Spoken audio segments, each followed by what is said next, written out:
मुदखेड तालुक्यातील निवघा नगरीत प्रमुख मागण्यांसाठी स्वातंत्र्याच्या पूर्वसंध्येला स्वाभिमानी शेतकरी संघटनेचे तालुका अध्यक्ष प्रमोद पवार, गंगाधर पवार यांनी आमरण उपोषण सुरू केलं होतं। संबंधित प्रशासनाने याची दखल घेऊन प्रश्न सोडवण्याचे लेखी आश्वासन दिलेले असून लोकप्रतिनिधींच्या मध्यस्थीने उपोषण मागे घेण्यात आलेलं आहे। स्वाभिमानी शेतकरी संघटनेच्या वतीनं शेतकऱ्यांना सिंगल फेजिंग वीज पुरवठा देण्यात यावा, वन विभागाच्या दुर्लक्षामुळे वन्यप्राणी धुमाकूळ घालत असल्याने त्यांचा बंदोबस्त करण्यात यावा, पांदन रस्ते खुले करण्यात यावे, ग्रामीण रस्त्यासाठी निधी देण्यात यावा, प्रमुख मागण्यांसाठी आमरण उपोषण करण्यात आले होते।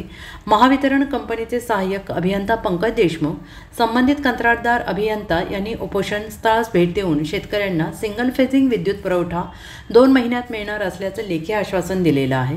वन विभागाचे वनपालक कवळे यांनी उपोषण स्थळास भेट देऊन ग्रामस्थांच्या वन्यप्राण्यांसंबंधित समस्या यावर उपाययोजना करण्याचे आश्वासन देऊन बिबट्याच्या हल्ल्यात तसेच अन्य वन्य प्राण्यांनी नुकसान केलेल्या पिकांची भरपाईचे धनादेश यावेळी वितरित करण्यात आले। ग्रामीण रस्त्यासाठी खासदार रवींद्र चव्हाण यांनी जिल्हा प्रशासनाकडे केलेल्या शिफारसीचे पत्र स्वाभिमानी शेतकरी संघटनेचे जिल्हाध्यक्ष हनुमंत राजेगोरे यांच्या हस्ते पत्र देण्यात आलं आहे।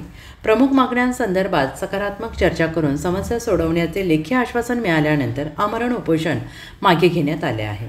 भोकर विधानसभा काँग्रेसचे युवा नेते पप्पू पाटील कोंडेकर, जिल्हाध्यक्ष युवराज राजेगोरे, काँग्रेस तालुका अध्यक्ष प्रताप देशमुख बारडकर, प्राध्यापक संदीप देशमुख, राजेश पवार निवघेकर, विश्वनाथ पवार, भगवान पवार, योगेश पवार यांच्या हस्ते लिंबूपाणी देऊन उपोषण सोडवण्यात आलं आहे।